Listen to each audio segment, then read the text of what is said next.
Hi, I'm Dave Hopkins. I'm the Managing Director of the Timber Trade Federation in the UK.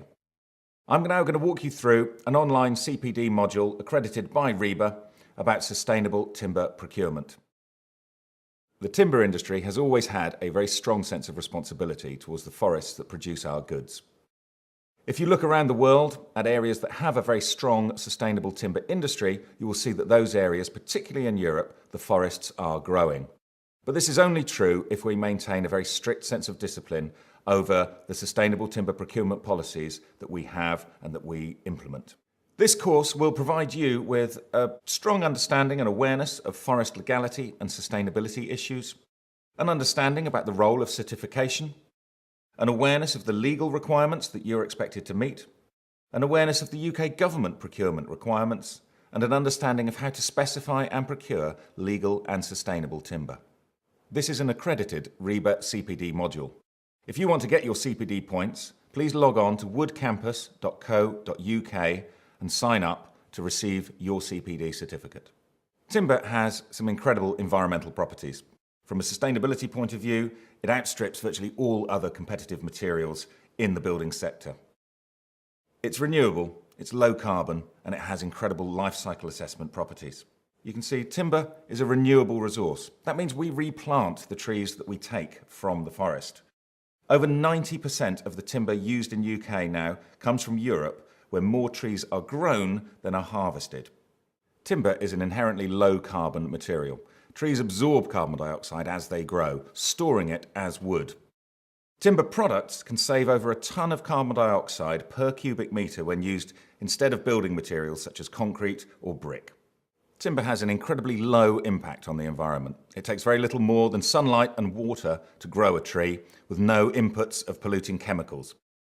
It takes very little energy then to produce timber goods of an equal building performance value to other materials. To see a full range of the life cycle impacts of timber products, please log on to woodforgood.com and see our life cycle database. But all of these benefits of using timber are only realised if you are using timber from sustainable sources and maintaining a strict sustainable timber procurement policy. That's what this course is about. For a better explanation of seeing the benefits of timber in construction, please look at this video of architect Andrew Waugh explaining why he has moved to only using timber in all of his projects. Hi, I'm Andrew Waugh from Waugh Thistleton Architects. We do a lot of work in timber construction in our practice.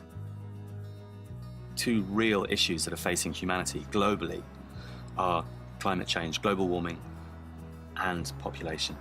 7 billion people, twice what it was when I was born. The only solution for that increasing population is to build denser, compact cities with tall buildings, and those buildings need to be built from timber. Trees, as they grow, they store carbon dioxide. They're storing the carbon dioxide, they're storing the carbon within the body of the timber. So they're soaking up carbon dioxide from the atmosphere, releasing oxygen into the atmosphere, and storing carbon. And then when we cut down these trees, and we use these trees in our buildings, these trees are an active carbon store. A cubic metre of timber stores a ton of carbon dioxide. Concrete is the 20th century. The century before it was all about steel. It was the Eiffel Tower, it was the Chicago skyscrapers. And you can see how that technology then moved into concrete at the beginning of the 20th century, and how now what we're doing here is taking timber into the 21st century. The temperate forests that we have at the moment, whether they're in North America, in Canada, Scandinavia, they're all growing, they're increasing in size at the moment. So we have this fantastic replenishable natural resource that we can use to build our buildings with, to build our cities with. There are, of course, numerous benefits to implementing a sustainable timber procurement policy. It's not just about the trees, it's not just about the forests, it's about the benefits to your business. We've listed some of those on screen. We hope that the rest of this module will talk you through some of those benefits and how you can make use of them. Of course, the main reason for implementing a sustainable timber procurement policy is to make sure that we play our part in maintaining forest cover here and around the world. This is the second section of our CPD about forest legality and sustainability.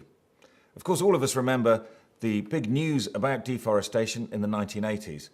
Many people now are asking, is deforestation still an issue? Is illegal timber still a threat? And what is sustainable forest management? If we look at deforestation, you can see it's a major global problem. The United Nations estimates that roughly 7 million hectares of tropical forest are lost each year. This is an area over 4 times the size of Wales. When we look at the reasons why, you can see that agriculture is the most significant driver of global deforestation. As our graph shows, deforestation is still a problem, mainly though confined to tropical areas. If you look over the years, deforestation has been a major driver in tropical forests, whereas in temperate areas the forests have actually been growing, particularly in Europe and North America. There is a threat that this illegally felled timber can make its way into our timber supply chains in Europe, in the UK and elsewhere in the world. But that threat can be removed by following sustainable timber procurement procedures. When we look at sustainable forest management and ask what that actually means, we can see from the screen here that it aims to address deforestation, forest degradation, and increase benefits to the people and the economies and the environments in which they operate. It should be socially beneficial, providing decent employment, decent living wages, and health and safety equipment for all those working within it. It needs to be environmentally viable, providing carbon sequestration as well as wider ecosystem services for the people and the forests around. It needs to be economically viable, providing income generation and sufficient returns to be able to invest in future production, future generations of people and forests. So we can see that illegal logging is still a major problem and a major threat to the world's forests. This diagram shows the proportion of the world's timber trade that the WWF estimates comes from illegal sources. It poses a huge problem to the people and the wildlife that depend on those forests for their livelihood. If this is so, why is it still traded? One of the main problems is that many countries lack the appropriate policies, the legislation, the institutional frameworks and the legal incentives to promote sustainable forest management. Other land uses such as agriculture, mining, can appear more attractive in the short term, can provide more and quicker returns for the people living there. The Timber Trade Federation is working with the Department for International Development to share best practice and promote governance in developing countries around the world. Ultimately, our aim is to move towards a system of valuing the forests for the goods that they can produce. We want to introduce sustainable forest management to achieve long-term value from the forests. Valuing them for their timber means greater investment in replanting and sustainability. Certification schemes, which is one of the areas we're going to be addressing in this module, aim to make it easier to procure legal and sustainable timber. Ultimately, a forest that pays is a forest that stays. Supporting sustainable timber trade can lead to far greater investment in forest management and greater growth of the world's forests. That's why sustainable timber procurement policies are so important. How much of the world's forests are actually managed sustainably? The great majority of forests in Europe, Canada and North America are managed sustainably and provide the bulk of the goods for the UK market. But many forests, as we've seen earlier, are shrinking, especially in the tropics. How do you know that the products you're buying have come from a sustainable source? Well, worldwide, there are a number of forest certification schemes operating. They help to encourage sustainable forest management. The most recent development has been in something called FLEGT, a process we're going to learn about later in this module. But the most visible means for specifiers and consumers to identify products from sustainable sources is through the use of mainstream certification schemes. This graph shows the area of forest covered by the 2 main certification schemes, PEFC and FSC, in each of the continents around the world. So moving on to the third section of this module, certification. Certification schemes play a key role in identifying sustainable timber products. But what is certification? What schemes exist? What are recognised by the UK government procurement rules? And what are the principles behind each of these main schemes? Certification is essentially a process that results in a written statement or a certificate that shows the origin of the wood coming from a sustainably managed source. There are 2 forms of certification. One to cover forest management, to prove that the forest itself has been managed in a sustainable manner and according to sustainable criteria. The second form is a chain of custody certification. This covers the goods on leaving the forest through every step of the supply chain until they enter the market. Having those certificates in place means that your customers, your buyers, can easily identify the fact that their goods come from legal and sustainable sources. In turn, this means that you can better manage the risk in your supply chains, and you can show your customers, your project partners, that you have managed those risks on their behalf. Within forestry and timber certification, there are two main brand names that operate globally: the Forest Stewardship Council, or FSC, and the Programme for the Endorsement of Forest Certification, PEFC. The FSC, a very well-known brand, has developed its own standards for forest management and certification. You can see them here. There are 10 main principles of forest stewardship.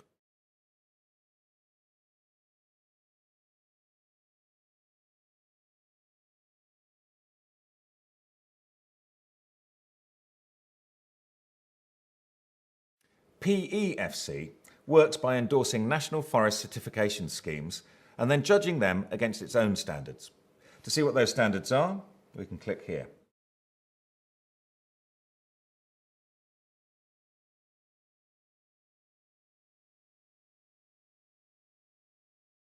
Both FSC and PEFC impose very strict standards and very strict criteria for forest management and chain of custody certification.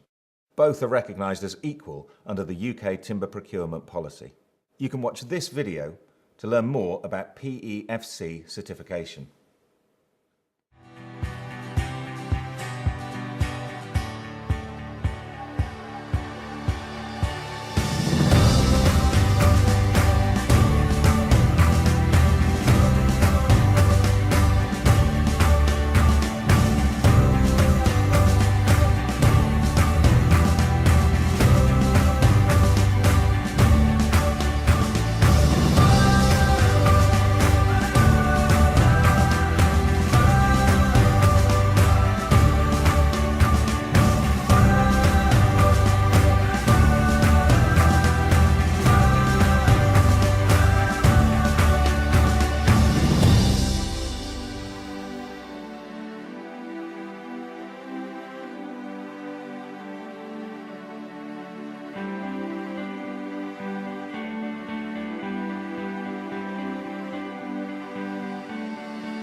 What is chain of custody certification? Well, as we've seen, it's a mechanism for tracking the certified material from the forest through all of the stages of the supply chain, processing and distribution, right through to the final product and the final consumer. So why do we need chain of custody certification? Well, once a product has left the forest, it can go through many different stages before it reaches its final customer. Chain of custody certification provides traceability, a tracking mechanism to reassure the end user that what they're buying has come from a sustainable source. Secondly, chain of custody certification demonstrates compliance with public and private procurement policies.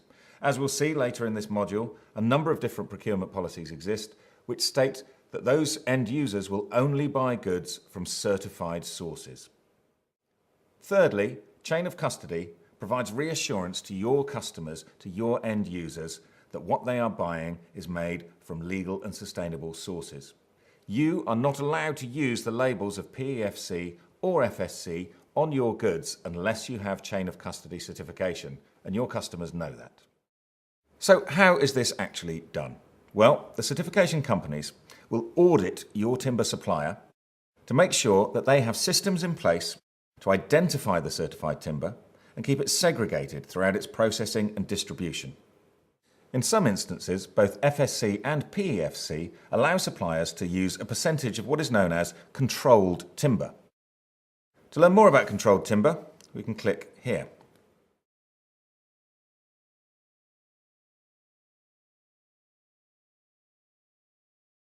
What are the three main types of chain of custody certification?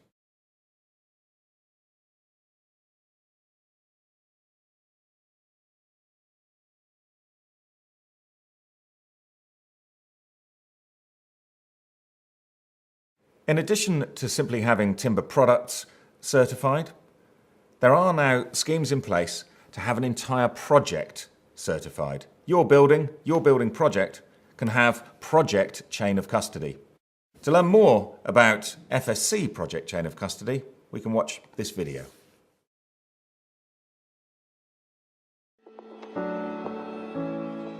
I was the annoying grandchild with like a hammer and a nail with my granddad like under his feet when he's trying to build stuff. The reason why I got into carpentry is because of the fine work to it. Every single piece of wood in this building is FSC certified. I've been working on this project for over a year now.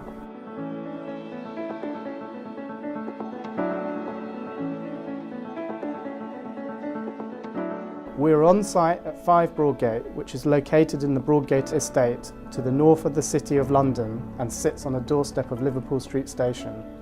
5 Broadgate will provide 700,000 square feet of Grade A office space. This might seem surprising for a building which on the surface appears to be constructed solely of glass and stainless steel, but in fact the construction of 5 Broadgate and the fabric of it required over 1,200 cubic metres of timber. Every single wooden element has FSC certification and is thus traceable and responsibly sourced. That's 100% of the timber in the building. And I'm pleased to say that the building has achieved BREEAM Excellent.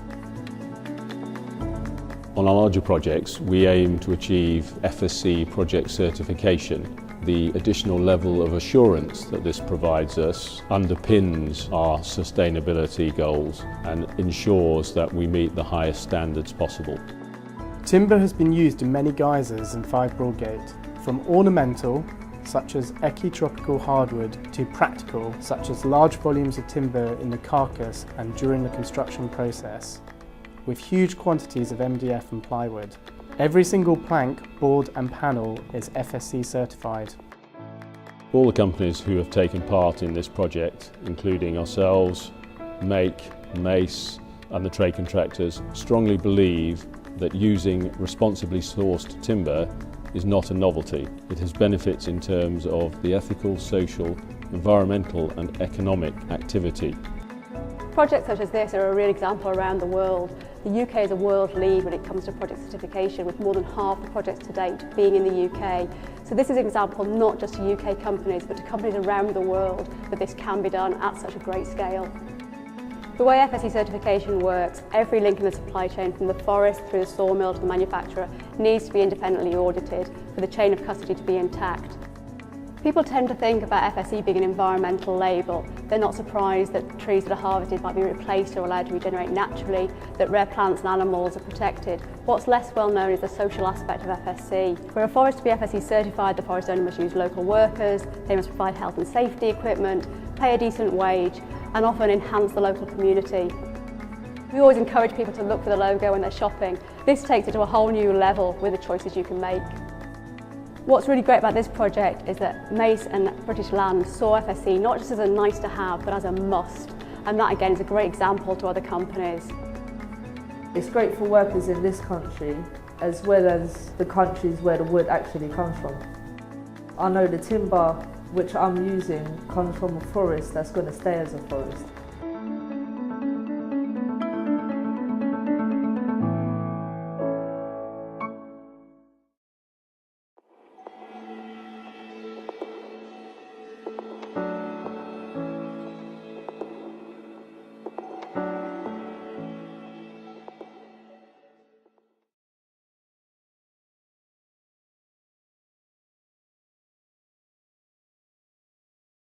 In this fourth section of the module, we can look at what are the legal and UK government procurement requirements for sustainable timber, including that of the European Timber Regulation.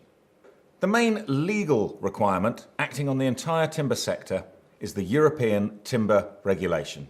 The European Timber Regulation was brought in 2013 with the intention of stamping out illegal logging and illegally harvested material from entering the European supply chain.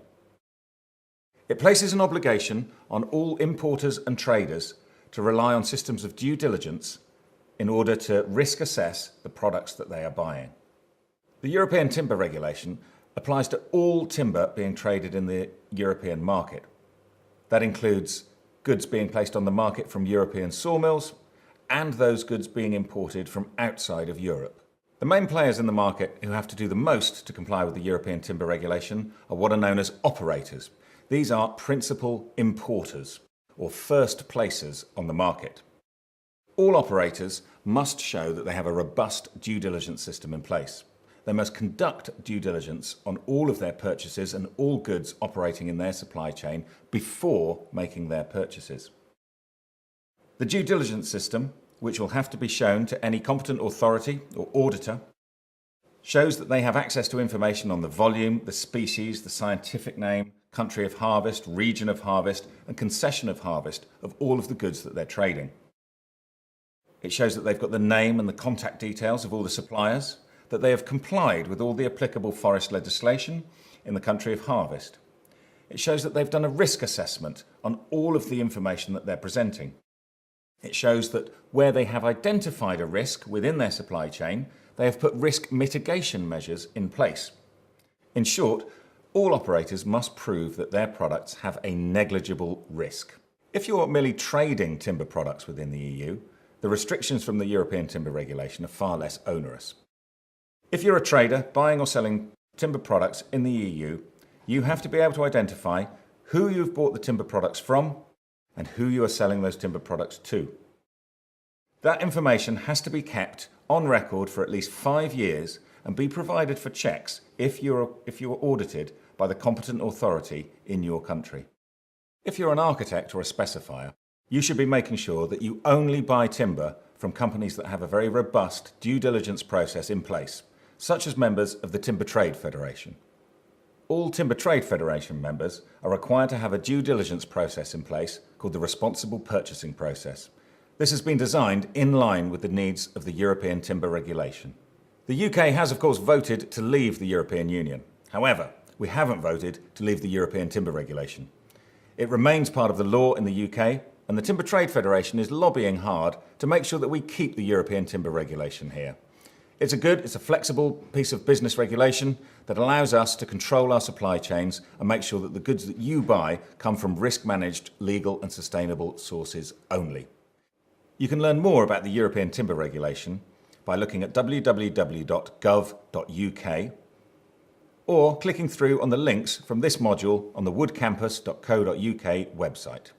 Now we move on from the legal requirements of the European Timber Regulation to the requirements of the UK government's procurement policy. The UK was one of the first countries to introduce a timber procurement policy. It's something for which we should be rightly proud. The timber procurement policy is mandatory for all central government departments, for the executive agencies of the government, and for non-departmental public bodies. Other organisations, such as universities and local authorities, have also been encouraged to take up the timber procurement policy, and it's also formed the basis of many of the policies that have now been adopted by larger contractors, house builders, and other big players in the market. All of the devolved administrations have similar policies in place. It's very useful for all specifiers to understand the requirements of the UK timber procurement policy.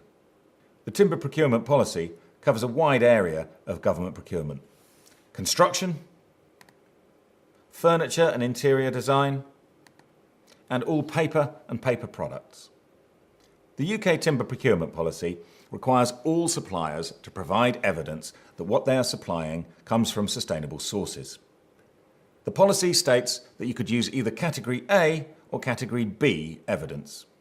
Category A evidence is probably the simplest way to comply.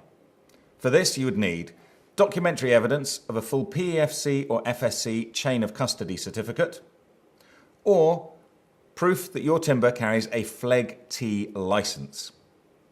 For more information on the FLEGT licences, please look at the EU FLEGT website. For more information or to get a full list of FSC or PEFC licence holders, please look on the FSC and PEFC websites. If you're supplying timber from an uncertified forest, or timber from a forest which is certified but which does not carry the chain of custody certification, the timber procurement policy accepts what is known as Category B evidence. Category B evidence requires the supplier to show that the legality and sustainability criteria have been met in the forest and that you have a traceability system throughout your supply chain. The Timber Trade Federation can offer help and advice to suppliers and buyers alike, and the Timber Trade Federation's responsible purchasing policy can be used to provide the sorts of evidence needed in Category B. So how is Category B evidence verified? You can have first-party verification where suppliers check themselves through what is known as a supplier declaration. You can have second-party verification when customers can audit or check their own suppliers. And third-party verification when an independent organisation checks the supplier. All Timber Trade Federation members are third-party audited by the Soil Association, an official monitoring organisation of the European Timber Regulation. To meet the needs of Category B evidence, it's handy to have a checklist of all the things that you will need. That includes supply chain information, showing the description and location of the sources you bought from, the procedures for controlling, mixing or substitution, how this is all checked, and the evidence that you have available.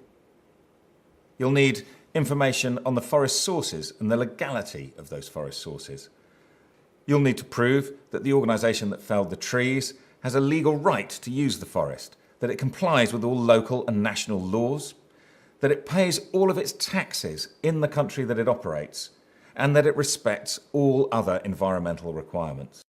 You'll need to be able to demonstrate information on the sustainability of the forest management, that it minimises harm to the forest and to the ecosystem around it, that it maintains forest productivity, that it ensures ecosystem health and vitality, and that it maintains biodiversity and social criteria of the people living and working in the forest.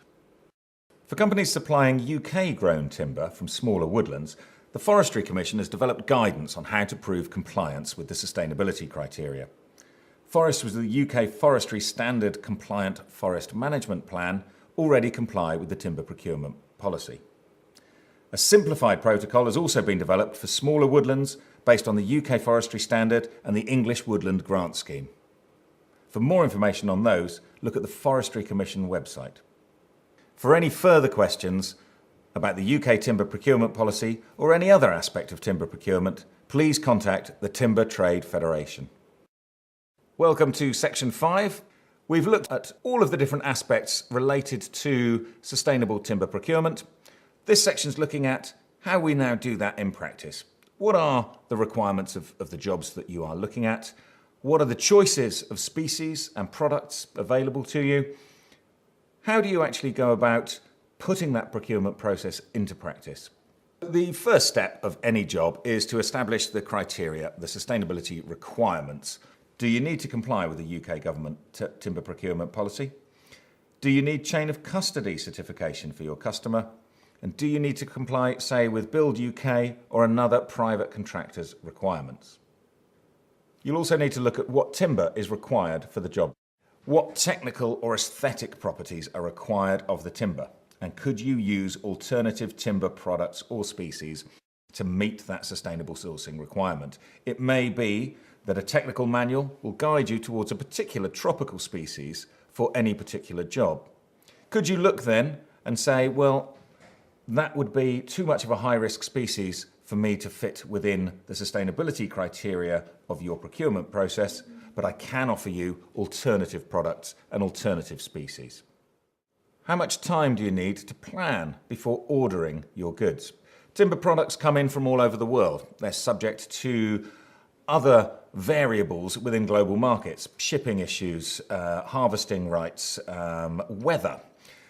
Not all of your merchants, not all of your suppliers will be carrying a large stock of all products. Always check with your supplier what products are in stock and whether they have the species you need and what the lead time is before you commit to one species or another species. Finally, always make use of the knowledge of your specialist timber supplier. Search the Timber Trade Federation database for a list of our members and always ask them for their advice. So why should you buy from a member of the Timber Trade Federation? Members of the TTF are committed to sourcing products with the highest environmental credentials and from legal and sustainable sources. It's mandatory for all TTF members to comply with our responsible purchasing policy. This is a due diligence framework and a set of tools to help them assess the risk of their products and their suppliers and minimise the risk of illegal timber entering their supply chain. The tools have been designed to align with the needs of the EUTR. It supports all of our members in promoting good procurement policies to customers. Increasingly, we're seeing that our members are turning to certified products to meet their due diligence requirements. The RPP is complementary to certification schemes. It gives a second layer of confidence for all of the market. In short, buying from TTF members gives assurance that all due diligence has been conducted on all of their timber products. If you want to be sure of your purchases, just look for the logo and ask for a TTF member. Before choosing your timber supplier, always look and see what the procurement requirements are. Ensure your supplier has got a robust due diligence system in place. For example, the responsible purchasing policy of the Timber Trade Federation. Make sure your supplier can provide Category A evidence, such as PEFC or FSC Chain of Custody certification or a FLEGT licence for their products, or establish full Category B evidence from your supplier. Make sure that you have copies of all the relevant paperwork in your possession. If you're working on a very large project, why not talk to FSC or PEFC about getting full Chain of Custody project certification? For other projects, where the client isn't subject to the UK's timber procurement policy, always ensure that full due diligence has been conducted across the entire supply chain in compliance with the European Timber Regulation, and always talk to a member of the Timber Trade Federation or seek specialist advice about your supplies. If you are working on a government project subject to the rules of the timber procurement policy, it's important that all of the wording from that policy is then embedded into your procurement strategies and your procurement proposals that you send out to suppliers. Here are 6 points copied directly from the government's website, showing you how you can build these 6 points into your contracts.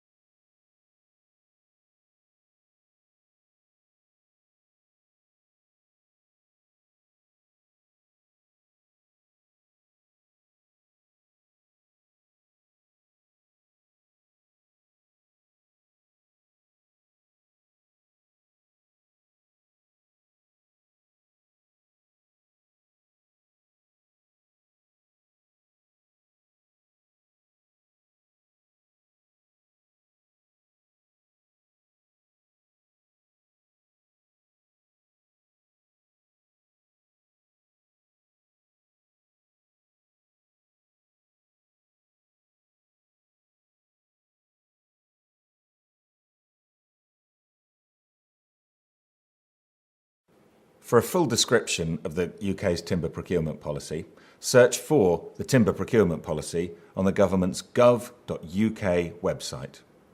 To put all this learning into practice and to receive your CPD certificate, log on to woodcampus.co.uk and complete the self-assessment module. Thanks for watching. I hope you found this very useful. If you'd like more information or more RIBA CPD courses on timber and timber products, please log on to woodcampus.co.uk. Thank you.